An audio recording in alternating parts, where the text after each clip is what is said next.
cells use as light energy. Like our cells are like a solar event, just like you see in the sky, right? So we're not separate from nature. We're actually a part of it. And if the definition right off the bat says, nature's everything but us, well then maybe deep down in our psyches we don't know it, but we're believing that, so therefore we're against everything when we should be like in tune with it. I see some evidence there, don't you?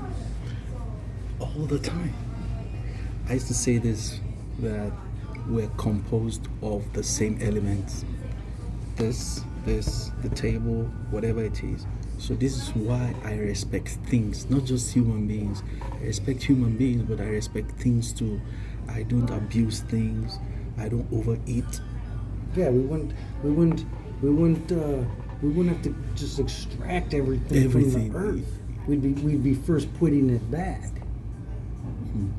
But it's like we just go into some territory, cut down all the Amazon forest, clear it for pastures, or we're taking instead of giving back. If we believed that we are part of nature, not separate, it's not against us,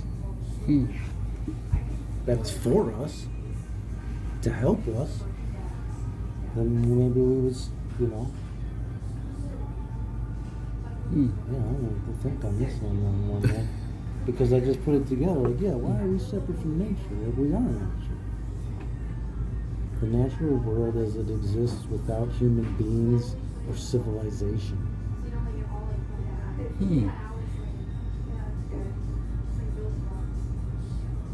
That's false. I believe that to be a false definition of nature. Like the laws of nature and of nature's God.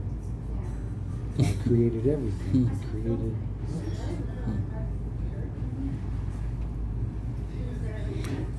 I don't point that we think as humans that we can grab everything. Yeah, that's what we do. We just grab. We grab. Like, I believe that this country gives hours of donations of their time, billions in their dollars to help others. I do believe that, but we also extract. We are a hyper-consumerism country. We have more money and more wealth than any other country, and we are really good at spending it and not saving it. Yeah, there's a connection. We're not separate from nature, man. Like, a lot of stuff in the last 10 years has come out about the gut microbiome. Like, this is actually our brain. Not this, but this. There's a gut-brain axis where what's going on in here communicates up here. Like 70-80% of our immune system is here. Our guts turn on certain hormones, neurotransmitters. Like, this is where, serotonin, okay, dopamine, okay, comes from. And the more diverse, we know that the more diverse the soil, the healthier it is. The more diverse the soil, the healthier plants are. They don't just look green and they don't just look like a tomato, like they're full of nutrients. The more microbes and bacteria that are in the soil, so the more diverse the soil is with like bacteria and microbes, the better the plants are. If we consume those plants, the healthier we are. Because those plants are also, like, we have those same microbes and bacteria in our gut, right? The microbiome. So the more we have in our gut, the healthier our guts are, the stronger our immune system is, we get sick less, okay? All of that's right here, so there's a connection with how diverse our gut is how diverse our soil is. Mm. And we've destroyed the soil because we add pesticides, Chemicals. We're not. Our bodies don't know what to do with those chemicals. They're supposed to have nutrients, not chemicals, and that destroys the soil.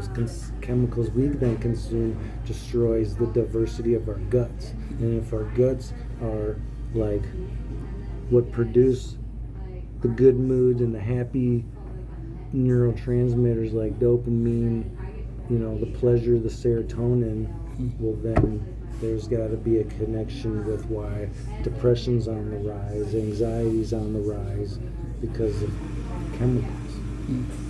We have to use inputs like fertilizers to boost up the soil to grow these plants. And so they look like plants, but they're void of nutrients. So it looks like a strawberry, but it doesn't have the nutrients that our bodies need, our cells need, right?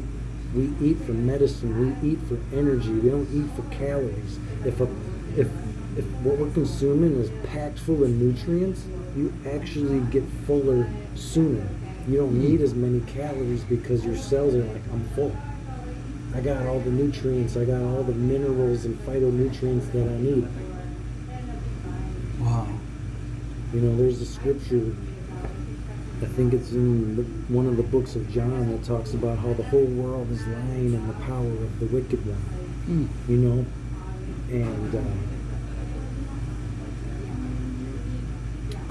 what these inputs do, the fertilizers like the nitrogen and the phosphorus, what's the potassium? What they do is it extracts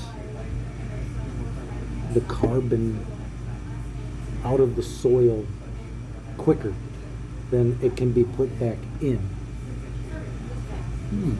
And so therefore the topsoil erodes away. It becomes dead. It's just dead. There's no microbes living in it. And oh man, what was I saying before that?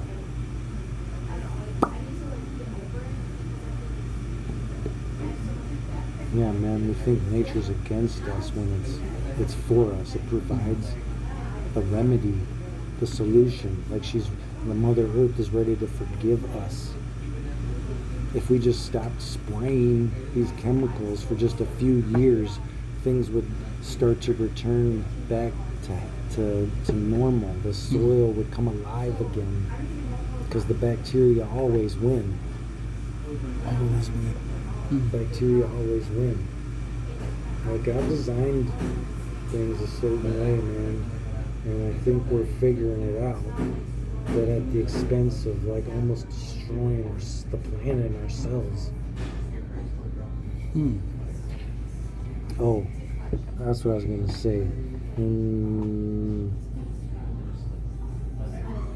third book of John, the whole world lying in the power of the wicked one, you go into the prophetic book of Revelations, and there's like a Hebrew word, pharmakoa. Yeah. Like the merchants of the world deceive the people. These merchants is like big pharma. Maybe. Pharmacoa. So pharmacy. Chemicals. And we have like a $17 trillion GDP in this country, and half of it is pharmacy. Think of all the commercials you see on TV, right? Like, we believe that's the answer because we're against nature. We're not going to look to nature for the remedy. We're going to turn to pharmacoa. We're going to turn to big pharma. We'll have to see how it plays out. Nobody knows. But if Maybe something there, man. Oh, you texted me. Hi, friend. I'm at Dunn's. Let me know when you arrive.